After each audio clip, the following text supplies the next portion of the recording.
Hello, I'm Ashley Krieger, and today I painted this beautiful flower painting, and you can paint along too. One thing I really loved using is the Princeton PRO brushes. I'm going to show you how to use them to get nice thick texture and to paint the background and everything. You'll just need these Princeton PRO brushes. All the other supplies that I used are the Daler-Rowneys. I use a System 3 heavy body acrylic paints. There's just 6 colors that you'll need. I've got the Gesso, which is my primer that's in black for my background. I use texture paste to get a nice thick texture on these petals. You can get the texture paste or you cannot, depends on what you want to do. And then I have the Acrylic System 3 inks, which I have the metallic gold and then the portrait pink. It's really fun. So this is going to be really fun. Let's get started. You can paint on an easel, or if you'd like to, you can paint on your table. I'm going to grab this new canvas full of possibilities and unwrap it. You can get canvases that are pre-gessoed. This one's pre-gessoed with white, but you can get them in black, sometimes gray. You can also purchase your own gesso and prime your own canvases. I've got some black gesso right here, and it's going to dry with a matte finish. It's going to give my paints, my really thick paints, a really good surface to adhere to. I love the lids on this product. Now take some of this gesso, add it to your palette, and you want your Mottler brush. Load your Mottler brush or your big fat wide brush, and then you add this paint to your canvas. You can just relax at it however you want. You're just gonna cover the entire canvas. And if you want, you can add it to the sides of your canvas. If you don't want to, you don't have to. You can paint the sides of your canvas whatever color you want in the end. So just relax while you get this color on. I love this brush because I almost got the entire canvas covered with just one load of paint on it. It just covers so nicely and holds that paint and transfers that paint really well to the canvas. If you feel like you need to have 2 layers on your canvas, you want to let one of the layers dry and then add an additional layer, but I don't think I'm going to need it. You can also paint the sides of your canvas if you wish. I like to paint the sides of mine.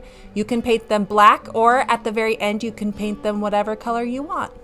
As far as coverage goes, you don't have to have a perfectly smooth canvas, but if you want to have one, then you go side to side and going off of your canvas.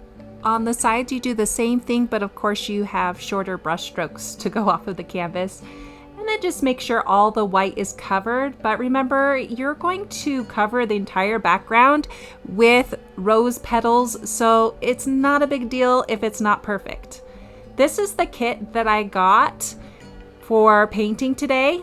It's only got 6 colors, but those colors can make every other color. So it's a great package to get. It's the System 3, so they're more professional and heavy body paints. Add your paints to your palette. The trick with keeping paints nice and wet while you're working with them is to have a wet palette. So that paper that's underneath it, you can use copy paper if you like. It's wet, and so it's going to keep those paints wetter. And then also look at my paint and how it doesn't like fall down and get smooth. It stays in its shape and it's thick. That's the heavy body texture that we're using today. If you have just regular acrylic paints, you can paint this, but you're not going to get this texture. It's going to be smooth for you when it dries. I'm going to use every color in the kit, about a dime size, except the blue. And then when I add the white to my palette, I'm going to put it in the middle, and I'm going to put a ton of it because we're going to paint with lighter colors. For mixing my paint today, I'm going to use a bright brush because the bristles are shorter. You can also use a palette knife, which I highly recommend. And because I haven't used these brushes yet, I'm going to add water and get out the little bit of glue that can be in some of them to keep those bristles together and transport. So then I squeeze out all the water I can because I don't want to have liquidy paint. I want this paint to stay thick. You can also grab a paper towel and dab it on your paper towel. The Princeton PRO brushes come in a lot of different sizes and shapes for you to choose from. I'm just going to use a few today, but the possibilities are endless here. And I have the long handle ones so that I can paint really loose today. That does help you, and you can see that they're nicely pinched, which is good. They're not going to be shaky, and also that the bristles flip back. That's how I find a good brush. We're mixing just one color of paint today, and we're gonna make that color lighter and darker with the white. So pretty easy mixing today. We're gonna use each one of the colors on this palette. So I'm gonna grab just a little bit of red and add it to my white. That's gonna make a really light pink. It's a very bright pink, a very pastel bright pink. And then if I add a little bit of this brown, it's going to dull that down and kind of give it a little bit of a earthy tone to it. A little bit of black will gray the color, so it'll dull the color down. A little bit of yellow will warm the color. If you're wanting your flower to be a brighter color, that's okay. Make whatever color you want to paint with. Just remember which colors dulled the color down. And because I'm using opposite colors on the color wheel, such as that blue and the red and the yellow, it's going to dull the pink down. And I want it to be a softer pink. Dull is not a bad thing, or the word I should use is soft. A soft, earthy pink color. And you can always add more of a certain color to make that color go towards what you want it to. So if you want it to be more red, add more red. If you want it to be more brown, add more brown. If you want it to be yellow, more yellow and warm, add the yellow. If you want it to be even duller and gray, add the black. There's so many possible colors with this combination. So if your color is not the exact same as mine, that's okay. Once you have your main color figured out, then add a little bit more white to it so you have a lighter version of that color and a darker version of that color. Wash out your brush with me or wipe off your palette knife, and then we're gonna grab our large Filbert brush. You can use Filbert brushes for petal shapes, and the larger the brush, the larger the petals can be, so you can decide how big you want your petals based on your brush size. The round edges of the Filbert brush give the edges of your petals a nice rounder look, which is why I prefer using them over the other brushes. Load your brush with the darker version of your pink paint. Starting from the top left corner, push down and then lift up. When you lift up, that's the end of the shape. Now let's go over to the side, and this time we push down and twist our brush, and you can see that that makes a line, a smaller line. Now move over with your brush, push down and then lift up as you're twisting, and you'll get a point at the end. See how it's thick right there? You can just take your brush and fill that in. So the less paint you have on your brush and the less pressure you put on your brush, the lighter the color is going to be. It's going to be like a scratchy surface. You'll be able to see more of the background. You can push down more to get more paint off of your brush, and then there's more coverage with your paint. This is something that takes a lot of practice to get the brush strokes that you want, but you can slow down and twist and just play around with your brush strokes. So see how I can pull down, and then I can also go over it multiple times if I've lifted up too quickly and there's a line there. I'll push and then I'll curve around and then I'll pull it down to make it a little bit bigger of a petal. Notice how it's still looking pretty flat as far as the flower goes. I'm going to move and make this petal bigger so it has kind of a heart shape at the top. And then this one, I'm going to make another petal right next to it that curves under it, and then make the petal a little bit closer. So the black background creates our shadow for our petals, which is really cool because then we don't have to put the shadow in. And each petal I'm going to paint differently. So there's different shapes so that I can get more of a realistic look. And when you're painting your petals, don't worry about them looking exactly like mine. Just kind of go in the general direction and play around with the pressure on your brush. Notice how I haven't gotten any more paint on my brush from my palette. These brushes are really good at holding a good amount of paint so that you can paint for a long time before you go back for more. Using the tip of your brush, dab in the middle of your flower, and it can create some texture for the middle of the flower. I finally have to load my brush again, but if you ever have to go back for some paint, then go ahead. Starting from the middle at the bottom, I'm going to pull up and then let go as I twist to get that skinny part. And then on the side here, I'm going to curve around and then come to the middle and fill it in with a good amount of paint. When you connect two brush strokes next to each other, you can get the look of bigger flower petals. When you put petals on the very edge, then you get the look like Georgia O'Keeffe's flowers, where the petals go outside of your picture or your frame of your painting. And that's what I'm going to go for. I want this to look like we're zooming in on the flower. My kitty likes that look apparently. So just up here where I make my brush strokes go towards the other petals, I leave some of the black background to show through along the edges. This gives the look like those petals are behind the other petals that we have already painted. And you can also paint more petals over the petals, that first layer of petals we painted, and this will give us a more layered look. And the more layers we add, the more dimension our flower will have. So over here on the right, we get to create some more petals. And so let's just drag this color down, use the edge of our brush to make it round, and then come in towards the center. I'm going to go all the way to the outside, push down, and then towards the center, and now I have a nice big petal. And it's different shape than my other ones. And then right here, the very top, I'm going to add a little bit more color, leaving a little bit of the black in between so it looks like it's a petal behind the other one. When you add another layer of paint, you get a brighter color. So adding it will make it look like that part of the petal is closer. So I'm going to add another petal, and you can go right next to it, leaving the black, or overlap it.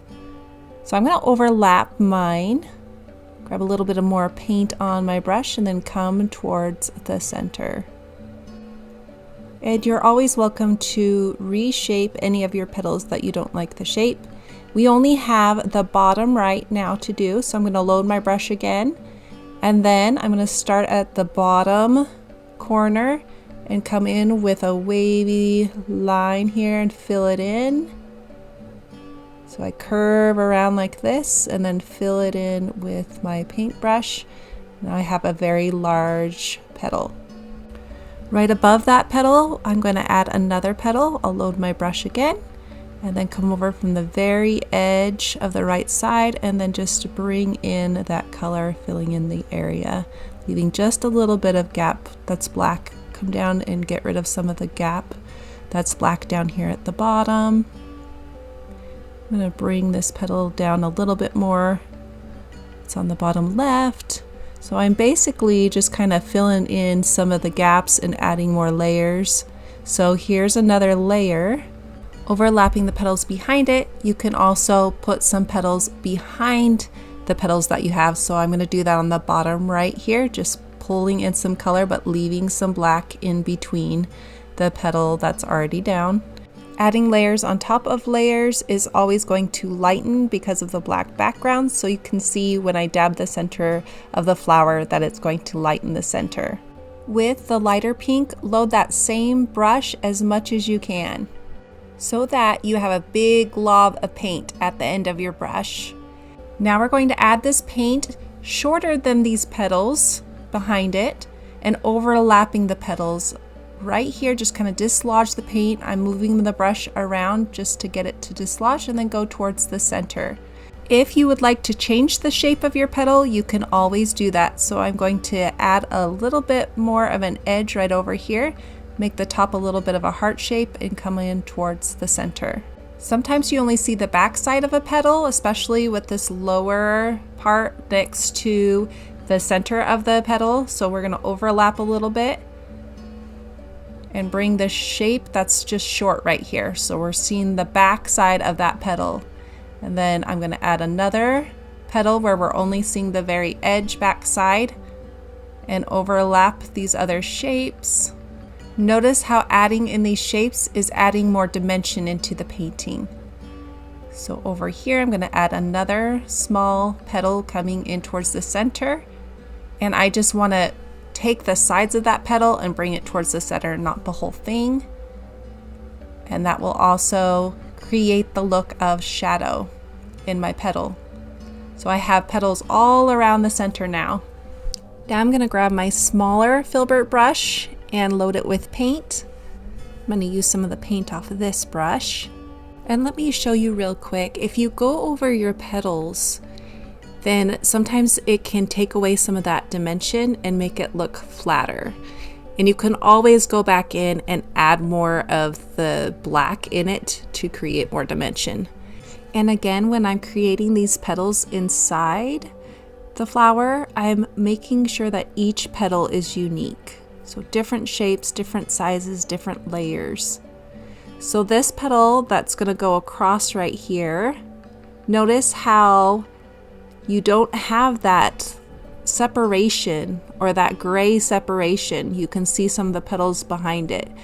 And so it kind of makes it look a little funny. So you can come in and you can create that separation by adding a little black to your brush and then going along the edge. And I just blend it in just a little bit here because I don't want it to be completely black. So we have the inside petals, we've got the outside petals. Now we want to put some petals in between. So I'm just going to create a little bit of some shapes and go towards the center with some brush strokes, leaving a little bit of the background colors in between. And we'll add some shapes for making petals on the right side as well, and move those brush strokes towards the center. And I let the paint run out as I go towards the center or lift up from my brush to also create that dimension. To make every petal different, I'm going to make this a little bit of a longer petal on the right side. Please don't feel like every petal that you create has to look the same as mine. What that does is it makes the painting process more stressful for you. I want you to loosen up and let yourself have differences in your brush strokes because we are different people. We will have a different looking flower in the end. And the nature of this painting is to loosen up. So if I were to paint this painting again, I would have a different looking flower in that painting. So let yourself be free. So along the edges, I can add another layer, and what that does is it creates a little bit of a curve look in my flower petals. So some of them look a little flat, and so what I want to do is I want to add not only a similar color to the center, but I also want to add just a little bit of edge that can look like it's curling. In the flower petals that I've already put down, I can also continue to create new flower petals. Sometimes I feel like adding a little imperfection to my petals as well. Maybe they're not completely perfectly curved or round, and that just gives a little bit of character to the painting. This is my favorite part of the painting process because now you get to really tune in to your preferences. So for example, do you want to add more curve to each one of your petals? You know how now with adding just a lighter edge. Do you want to have more petals in the center? You know how now by adding shorter shapes that go towards the center. Do you want to take away some of the black on the outside? Or do you like the black? You can because you know how to now, add just a little bit of color to cover some of that outside area, and it'll just look like flower petals behind the other ones. Choosing how much contrast you want in your painting is a personal preference. So I can soften it by taking away some of that contrast, that difference between dark and light, and see how it really softens the painting. But if I wanted it to be more bold and powerful, then I would keep that black. And these are all just my personal preferences that I'm adding. You and I are artists, and we're different people, so we're going to have different preferences. I encourage you to explore your preferences as you're increasing your skills. Think about what you like to paint, what colors you like to use, what compositions do you prefer, what supplies do you like to paint with. And the only way to figure those things out is to explore.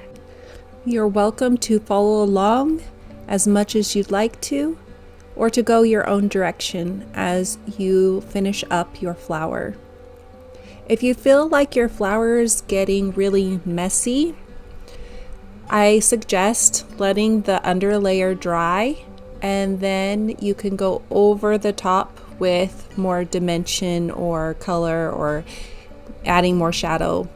Sometimes it starts getting really overworked, and when you feel like you're overworking your painting, just take some time away from it, look back, let it dry a little, and then go back to it. So I want you to feel that relaxation of, hey, I can come back to this when I want. I can fix the things I don't like. I am going to have a painting in the end that I can be proud of because I created it.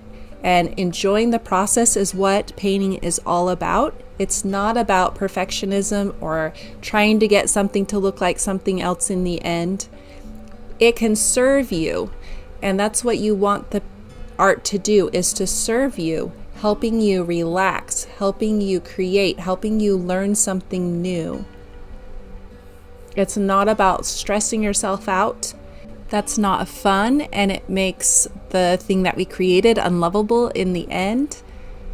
Let it serve you. Let it be whatever it's going to become, and just enjoy the process of learning. I'll tell you right now that a flower like this, the first time I painted something like this, would not look like this. It is because of the practice and understanding my supplies and learning how to create those strokes. All those things come with time and working with it and figuring these things out. And if you've never painted a flower like this, you can still have a beautiful flower in the end, but maybe it isn't exactly what you had in mind.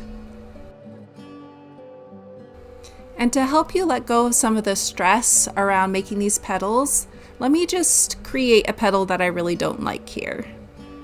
So I'm gonna make this shape just look kind of wonky. Give me a minute here. Okay, I'm gonna make it just really flat looking and really bad. All right, so look at this petal. I've gotten rid of some of the black in between. It's now starting to look like this petal is with the other petal.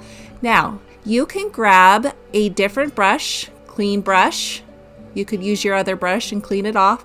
And while your petal's still wet, you can scrub it off with your brush. You can also use your paper towel, and you're basically just taking the pigment off, and you're either putting that pigment into the water or you're putting that pigment onto your paper towel.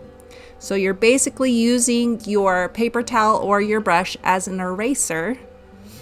If there's paint still on your brush, it's going to transfer on there. So that's why you want to have a clean brush, and the wetness of your brush will start to dilute that paint so that it'll be easier to lift off. And then keep in mind that you can always reshape any of your petals at any time. You can add more color to them or another layer.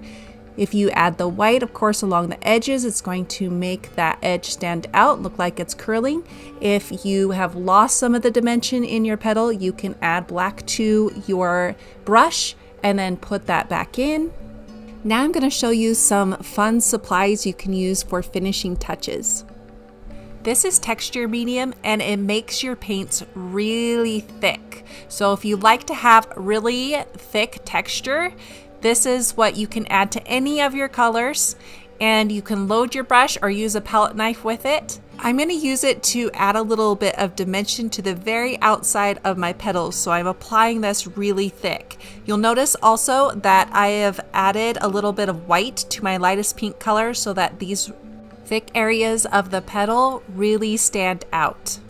So they're going to be a little bit more high contrast and thicker. When it dries, you'll be able to see the texture. You will also be able to feel the texture.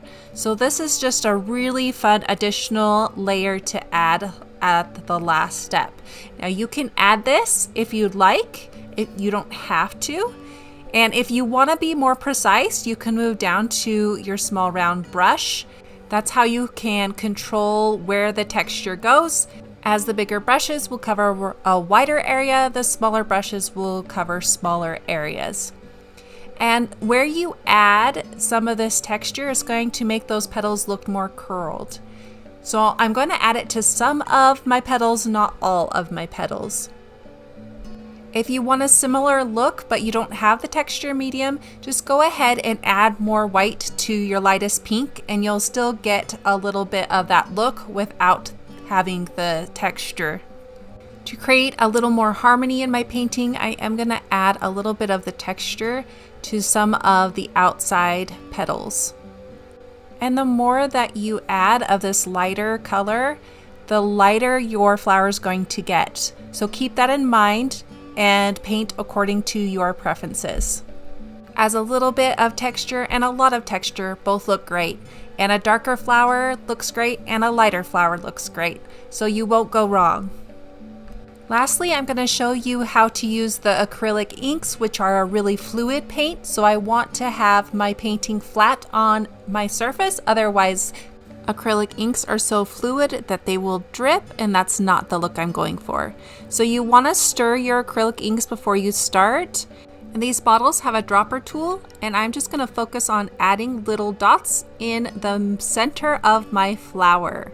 So I'm pushing the little dropper tool when I want the paint to be released, and I can also have a little bit of control by touching the end of the dropper to my canvas, and it will dislodge some of the paint and create just a little bit of a bump. And you don't have to have perfect circles or perfect shapes in the center of your flower. You can also have some of the drops come together. Just play around, have fun, make it as big as you want, or as full as you want in the center, or as little as you want. This will give it a metallic gold shimmer in the center. In addition to the metallic gold, I'm going to use this light pink or peach color and add just a little bit in the center. This just gives my flower a little bit more detail and interest in the center. I always encourage you to sign your work when you're done, and my favorite brush to use for this is the liner. I've decided to use the metallic gold as my signature color. You're welcome to use any color in your painting, and you will create harmony by using a color in your painting. If you don't like the look of a signature on your painting, you can always put it on the side or the back. Thank you so much for joining me today. This was so fun and relaxing, and all these products made it possible. I just love how this flower has a thick texture that you can feel, and it has a little shimmer to it.